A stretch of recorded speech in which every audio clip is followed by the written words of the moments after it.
يوم ينبغ في الزور فتأتون أفواجا وفتحت السماء فكانت أبوابا وصعد الجبال فكانت سرابا إن جهنم كانت مرصادا للطاغين مآبا لابثين فيها غابا لا يذوقون فيها بردا ولا شرابا إلا حميما خذاقا جزاء وفاقا وإياك نستعين اهدنا الصراط المستقيم صراط الذين أنعمت عليهم غير المغضوب عليهم ولا الضالين لقد رضي الله عن المؤمنين لقد رضي الله عن المؤمنين إذ يبايعونك تحت الشجرة فعلم ما بقلوبهم فأنزل سكينة عليهم وعذابهم فلا قريبا وما لم كثيرة تأخذونها وكان الله عزيزا حكيما لأهل الإيمان في هذه الدار وفي دار كرامة والتبجيل فهو فيها يسمى يوما مزيد موعد لزيارة رب العظيم الجليل ومهاجرته لأوليائه من أشرف مقام واصل المخيل وسبحانه من إله منع به إلى رضوانه أقام السبيل وكشف له أن يقيم فكأنه ينظر إليها النظر على مشاهد قبيل وخدع على من شاهد الإسلام وأشهد أن محمدا عبده ورسوله أشرف المرسل وأقرب الخليل المذكور بأكمل أصحابه في القرآن والتوراة والإنجيل المرسل بأودي برهان وأخطار دليل فما ترك خيرا إلا هدى إليه ولا شرا إلى أزل منه يغفر الله لي ولكم.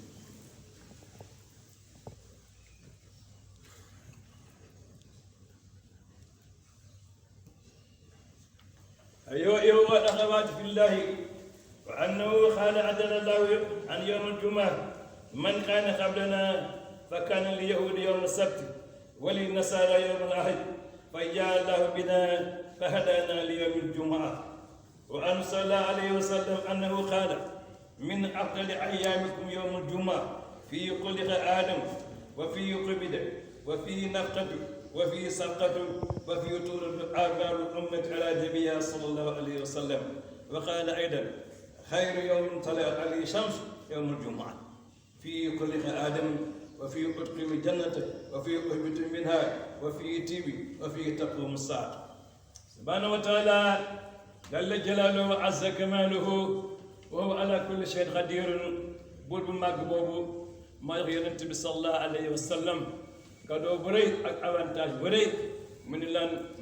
موي بس اجما بس نتاي on ñi nga sant yalla mi nga xamni mo ñu tagal bis aljuma mu nek sam bis yeb liñ ci mëna dégg moy aljuma mo gën ci bisi ci xéet nak yu bari ak ngëneel yu bari aljuma bobu tam mu nek tam nak jamono bo xamni dinañ ci am ay ngëneel mu nek feet ci ñi gëm yalla ci kër gi di aduna ak kër teranga ci alakhirah ñan ci yalla boole mu ne bis aljuma nak ñu ngi koy tuddee bisu dolleeku ak waajal ziyaara borom bu màggee bi te tedd nee na bisu aljuma boobu ci la yàlla di taxaw ak wàllu yow mi ci kaw suuf ci place ba gën a tedd ca rafet kon sunu borom wàllu yow mi ci kaw suuf yëpp bisu aljuma leen di convoqué ñu ñëw ca kaw waxtaan ak moom yàlla moo xam ne ña ca bopp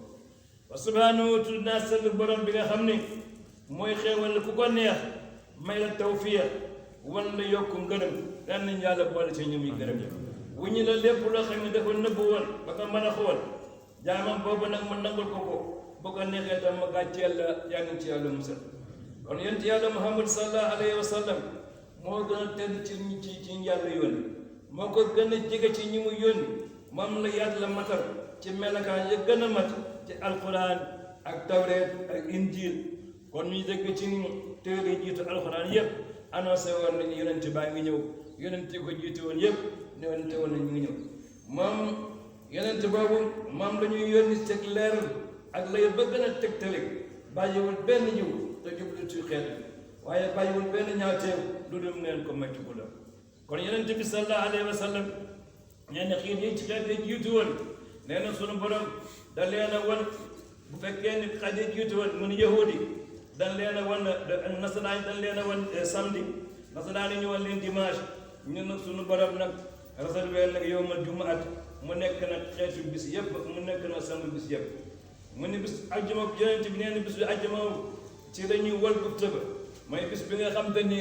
moom la sunu borom naan yawma yunbahu fi-s-suuri fata'tuuna afwaajan wa futihati as-samaa'u fa kaanat abwaaban wa suyirat al-jibaalu fa kaanat saraaban inna jahannama kaanat mirsaadan lit-taaghina ma'aaban laabisiina fiihaa ahqaaban laa yazuuquuna fiihaa bardan wa laa sharaaban illaa hamiiman wa ghasaaqan jazaa'an wifaaqan. moo tax waykat yi naan le grand vendredi yawmal jumaa, le grand vendredi. Effectivement, c'est un grand vendredi. Parce que le jour de la disparition du monde, ce sera un vendredi. kañ àndul tàkkusaan ak timis ci la àddina di tukki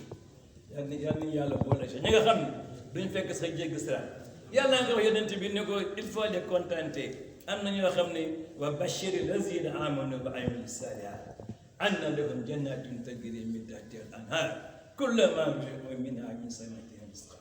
qalu hadha rusuluna min qabl yàlla déedéet wa utu bihi mutashabiha. gis nga alxuraan ni mu kéemaan c'est le seul livre boo xam ne il parle du présent du passé et de l'avenir. moo tax sunu borom ñu bàyyiwuma ci dara kon képp ku gëm yàlla rek war nga gëm alxuraan. mu ni bis boobu nag mu ni bis àjjuma lay doon mu ni bis boobu nag ci la ñëwal bufta ba daal di gaale xel bi nag lépp lu ñu defoon Yonent bi sallallahu alayhi wa sallam ne nee na bis bi nga xamante ni jant fenkul ci lu gën bis boobu nee na bis àjjuma mooy bis àjjuma ci la ñu bind Aadama ci la ñu ko dugal àjjana ci la ñu ko wàcc ci kaw suuf ci la ko yàlla baale ci la saa di taxaw kon bis àjjuma boobu xeet di jëkk sunu borom jëm say avantage daal ñu ci yàlla defal. léegi nag ci bisu àjjuma boobu fa tabarakallah mooy bisu xeet yi mooy sangu xeet yi waaye nag yàlla nag di ñuy wax nag ci sooratu Baqara ci aya 185 yaa ayyuha alladina amanu kutiba alaykum siyaamu kama kutiba ala alladina min qablikum laallakum tattaquuna. nee na ku weeru koor waa nga nee na yéen julli mu ne wàcceew naa leen alxuraan maa ngi ko wàcc ci weeru koor ci bésu dimanche mu jëm lundi nee na ngi mu jubal nit ñi nag ak leeral leen seen lu njub nee nga day teqale dëgg ak caaxaan. kon alxuraan di ko fi indi mooy atte dëgg. nee na yàlla defal leen nag leer boo xam ne ku jóge ci moom nee na koor ku lu bees de ci caari ay jëkk yi amoon na ñoo xam ne ñu jógewoon ca asamaan muy dañ daan wóor loo xam ne jiitu woon ay xel. nee na koor googu nag ngeen jël ci ragal yàlla mu nekk ay bis yu ñu tànn maanaam 29 jours wala 30 jours waaye gis ngeen sunu borom exempté na ñi nga xam te ni dañoo feebar wala ñu tukki mais indi na condition nee na bu fekkee yéen a ngi tukki mañ nañ leen ba ngeen dellu si waaye tukki léegi soo jógee Paris ndekkee si fa soo mën ngaa aña si Dakar wala nga aña si Saint-Louis kon tukki yu sori yooyu moo taxoon alquran di wax. waaye nag li mu ci teg wa an tasuuma xayrun lakum in kuntum ta'lamun. Si vous saviez combien d'avantages qu'il y a dans ce mois de Ramadan, même si vous êtes en voyage, essayez de jeûner. Si vous êtes malade, essayez de jeûner. Pourquoi? Parce qu'au moment de la compensation, vous n'aurez plus les mêmes avantages. Effectivement, soo dogee jamono ba ngay fay bokkul ak weeru koor. man ni ma koy firee damay na nga dem benn magasin boo xam ne dañu bi rabais diminution des prix quand du 1er au 15 fallait après le 16 les anciens prix reviennent. C'est tellement simple. moo tax yàlla ni wa an tasuumu xayrun lakum in kuntum ta'lamun. Si vous saviez combien d'avantages qu'il y a au moment du Ramadan, vous n'aurez pas les mêmes avantages au moment de la compensation. Donc su ngeen feebaree su ngeen mënee woor de waxul leen ngeen xam su fekkee yéen a ngi tukki su ngeen mënee woor ngeen woor. kon fa tabarakallah mbokk yi góor yi ak jigéen ci wàllu yàlla kon yoonu kon c'est un mois qui est béni de bien parler. Il constitue pour tous les musulmans. Quelle voie? La voie royale pour rentrer dans les faveurs de leur Seigneur et de suivre la juste voie, la voie. Quelle est cette voie? La voie de la vérité et du bien. Le Coran nous a exhorté dans cette sourate qu'on appelle la Vache, verset 183 jusqu'au verset 185. Qu'est-ce que le Seigneur nous a dit? On nous a prescrit le jeûne du Ramadan, comme à ceux qui vous ont précédé sur terre. Celui qui est malade ou en voyage est exempté jusqu'à sa guérison ou à son retour. Mais il doit jeûner un nombre égal d'autres jours en compensation du manquement. Alors, quand un croyant frappé d'incapacité physique ou de vieillesse, il jouit d'une dispense, mais c'est à condition de nourrir un peuple chaque jour du mois de Ramadan. Donc, képp koo xam ne mënoo war teggal nañ la ko waaye bis bu ne na nga jox muurum koor koo xam ne war na su ngoonee am na nag ñoo xam ne dañ koy dagal ba mu jeex rek bis bu nekk ñu joxe 1000 francs wala 30 jours ñu joxe 30 000 à chaque fois nangu na ko. Le musulman a tout intérêt à suivre scrupuleusement les recommandations de ce mois béni qui marque la descente du Coran sur terre. Ci la Alxuraan wàccoon ci guddi altine et que loin d'être source de difficultés constitue au contraire un moyen privilégié d'accéder au bienfait de notre Seigneur le miséricordieux. Kon fa tabarakallah aaya yaa ngi noonu li ngi des nag nee ñu muurum koor ñu bàyyi ci xel muurum koor. On a regroupé dans ce sermon toutes les recommandations ou bien l'essentiel pour le mois de Ramadan, la zakat, laylatul qadr, salatu tasbih ak salatu fat bi ñu bëgg a def incha allah. Kon muurum koor kañ la muurum koor mi ngi commencé guddi laylatul qadr dimanche ci guddi lay commencé fan lay yem bés bi ñu juwar a julli bés ku dem nag julli gi te génnoo muurum koor dañ lay pénaliser muurum koor teel nga ko war a génn mooy la nga doon dund ci koor gi la ci ëpp ci ngay génne muurum koor bu dee dugub noonu bu dee ceeb noonu bu dee fromage noonu ban poids bi charia indi mooy 1 kilo 600 1 kilo 800 et 2 kilo 200 waaye l'islam bëggul lu ëpp bëggul lu tuuti mu jël juste milieu qui est 1 kilo 800 ñu bàyyi ci xel ku mu neex tamit pour chaque tête tu fais sortir 1000 francs joxe ko jeex na ñan lañ ko war a jox mooy ñi nga xam te ni lañu am doyu leen mais y a des fonctionnaires yoo xam ne mën nañu lekk muurum koor xam ngeen lu tax sans salaire doyu leen dus dañoo yàlla su amul nag ñi def porte à porte ñu jox leen ko wala ñu yóbbu ko ci jàkk ja mais ilimaan bi tam nag na am maanu teg ñi nga xam te ni ñoom lañ ko war a jox mu jox leen ko donc muurum koor rek nag la ci ëpp xale bi judd bi su korité avant ñu julli dañ koy génn muurum koor kon muurum koor wàccul kenn même ñun exempté ni mënuñoo war obligatoirement dañuy génne muurum koor ku ko génnewul sa koor demul fenn mi ngi entre ciel et terre nañ ci bàyyi donc chers frères la zakat du Ramadan qu'est-ce que c'est? La zakat valide le jeûne. Elle est constituée par l'aliment de base consommé par le jeûneur durant le mois de Ramadan. La zakat est obligatoire pour tous les musulmans et la charia exige à tout chef de famille de faire cet acte pour toutes les personnes placées sous son autorité, que ce soit enfant, épouse, parents et même le bébé qui est né le jour de la côte. Ainsi bien qu'il existe 3 mesures, 1 kilo 600, 1 kilo 800 et 2 kilo 200. Mais la charia, l'islam, elle n'est ni pour les insuffisances, ni pour les excès. Voilà pourquoi la charia a choisi le stimuler, c'est-à-dire 1 kilo 800. Quant au dé, il va de la nuit de l'Laylatul Qadr jusqu'au jour de la fête avant d'aller à la prière. Quand faut tabarakallah, mais une recommandation très importante. Ceux qui ont refusé d'accepter l'apparition de la nuit, ou qui ont à tort rompu volontairement leur jeûne, ou qui ont refusé carrément de jeûner, la mesure sera pour eux, pour leur punition, de 2 kg 200 au lieu de 1 kg 800. Et ils devront compenser ces manquements, soit en donnant la zakat de pénalité de 2 kg 200 à 60 pour faire la multiplication, ou en jeûnant 60 jours d'affilée. Les 60 jours d'affilée, si vous coupez un seul jour, vous recommencez. Et cela, ça ne compense qu'un seul jour de manquement. waaye kon sa bañ a war musiba naan la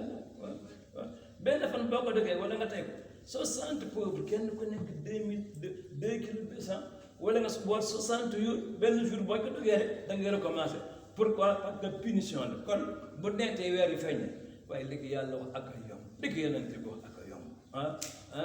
bu ngeen gisee weer wóor leen bu leen gisee leen wóor leen où se trouve le problème? Il n'y en a pas. Nous sommes le même Dieu, les mêmes prophètes, les mêmes livres de Coran. Si nous prions, nous prenons la même direction. Mais où se trouve le problème? L'un de qui n'est que bakkan la waaye tegul charia. Kon vraiment innamal mu'minuna ikhwa fa aslihu bayna akhawaykum. Tous les musulmans sont frères. Faites du bien entre vous. Wa'tasimu bihablillahi jami'an wa la tafarraqu. Je fais descendre sur terre une corde dont tous les musulmans du monde, sans distinction de secte, doit s'y accrocher et commence solidement et qui ne se dévie pas. Al-mu'minu lil-mu'min kal-bunyani yasuddu ba'duhu ba'dan.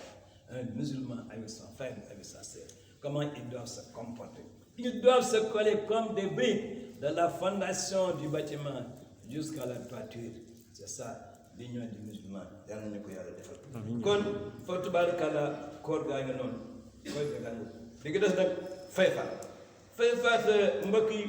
yonent bi dama jot instruction ci suñu bon les premières lettres de créance wa ma arsalnaka illa rahmatan lil alamin.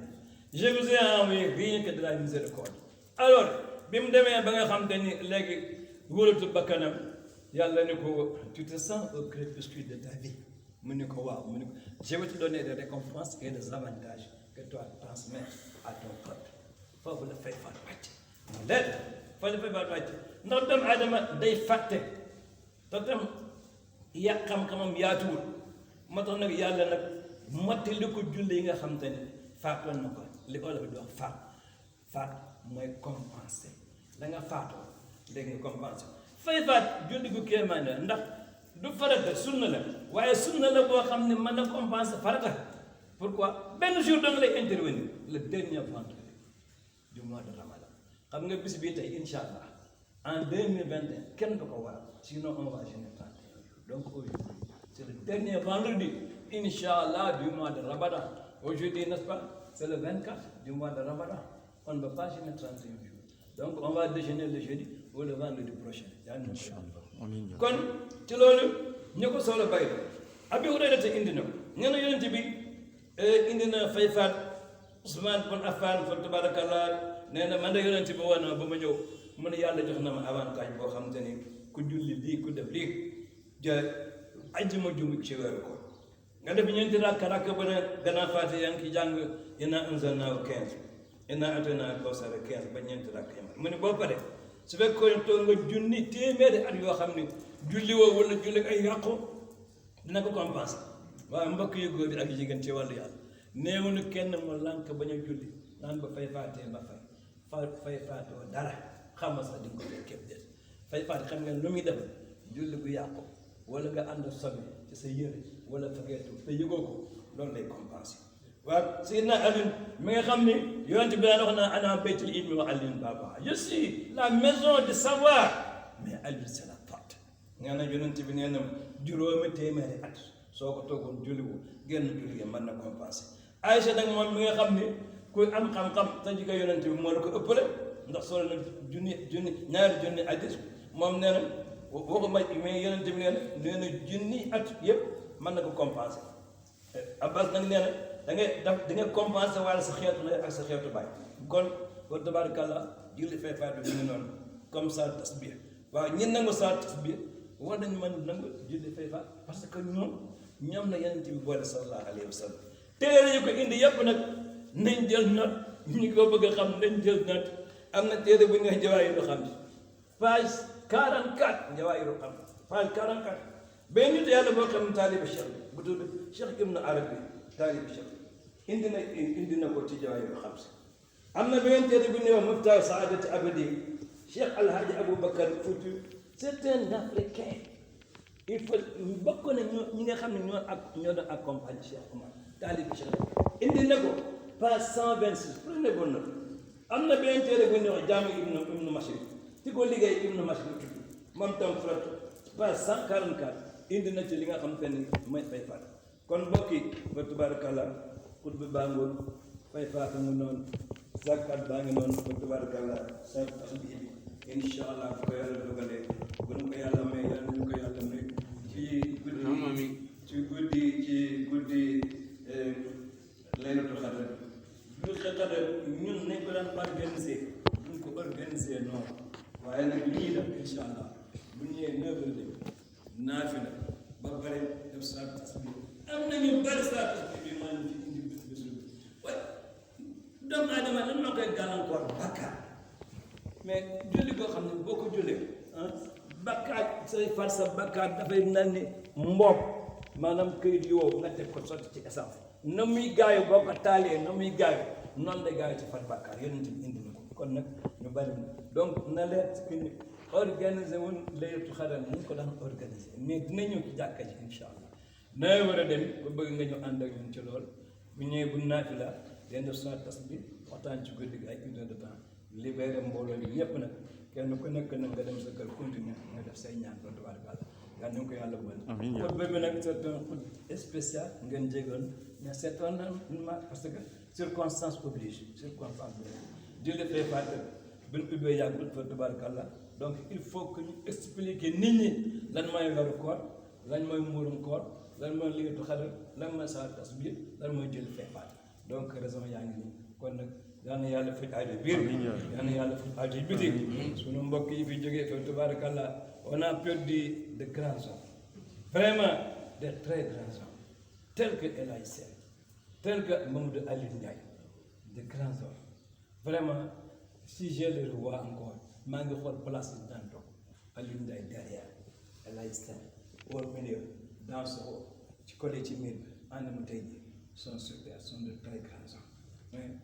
ils nous ont laissé un pied waaye yàlla leen tey fekk aljana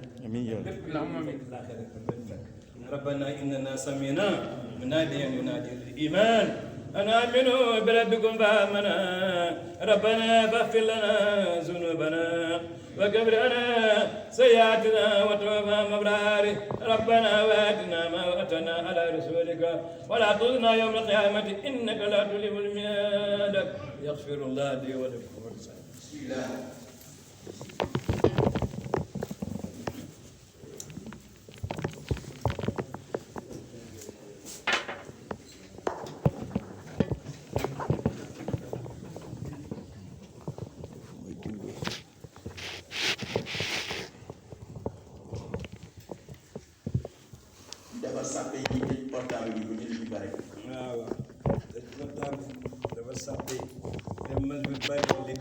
il faut respecter et porter les masques selon les recommandations des médecins.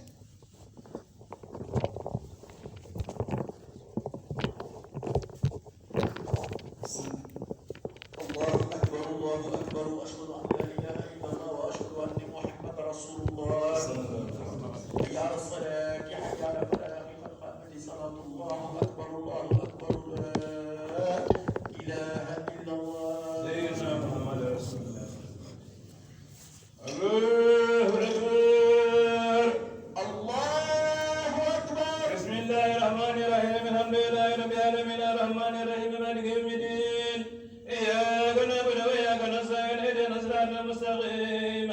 صراط الذين أنعمت عليهم غير المغضوب عليهم ولا الضالين لقد رضي الله عن المؤمنين لقد رضي الله عن المؤمنين إذ يبايعونك تحت الشجرة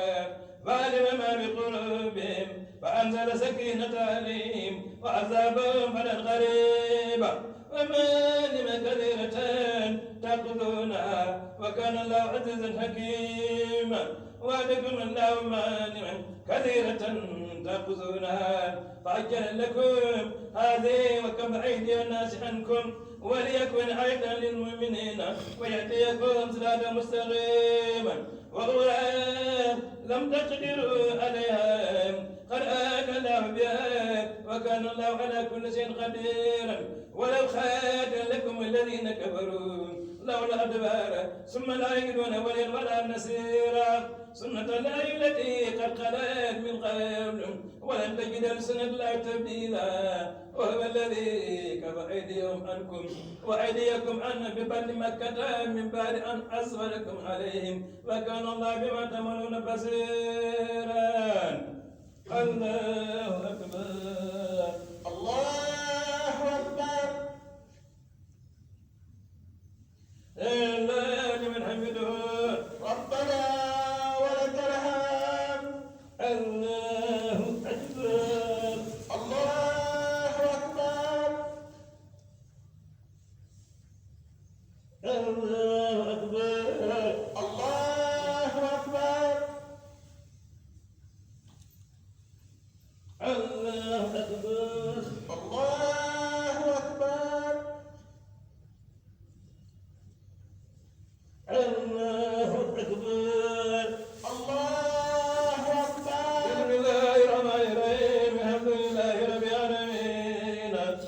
الرحمن الرحيم مالك يوم الدين إياك نعبد وإياك نستعين اهدنا الصراط المستقيم صراط الذين أنعمت عليهم غير المغضوب عليهم ولا الضالين هم الذين كفروا وصدوكم عن المسجد الحرام والهدي مكروها أن يبلغ ميله ولا رجال مؤمنون ولولا رجال مؤمنون ونساء مؤمنات لم تعلموا أن تدعوهم فتصيبكم منهم حرج بغير علم ليدخل الله برحمته من يشاء لو تزينوا لحسن الذين كفروا منهم عذابا أليما الله أكبر الله أكبر سمع الله لمن حمده ربنا ولك الحمد الله أكبر الله أكبر الله أكبر الله أكبر الله أكبر الله أكبر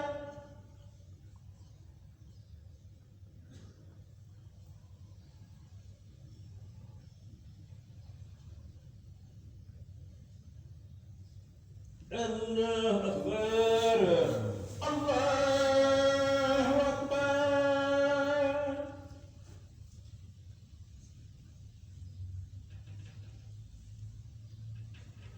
السلام عليكم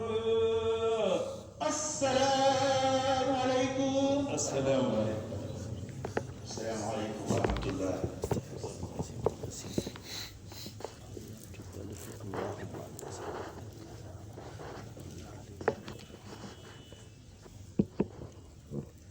اللهم بقي بالصالحين الفاتحة الناس ñaan ñu fi dégg ñaan yàlla musul ñu ci mbas mi fa tabaarkalla ne ko yàlla ci la musul ñëpp ñu julli ko ñu dul julli yëpp fa tabaarkalla yal na yàlla musal ci mbas mi yal na ko fi yàlla jëlee fa tabaarkalla dañ ko teg kenn benn doomu aadama yàlla sañ na ko mën na ko mu ngi wàññeeku nag waaye na jeex tàkk rek fa tabaarkalla kon nag mbokk yi kon ñu jiwoon nag ci mbiri fayfaat bi mbiri fayfaat bi joxoon nañ ci ndigal képp koo xam te ni mu ngi julli bu dul sax fii fa tabaarkalla wala say doom mën nga ko retenir fa tabaarkalla ndax wa maa arsalnaaka illaa rahmatan lil aalamiin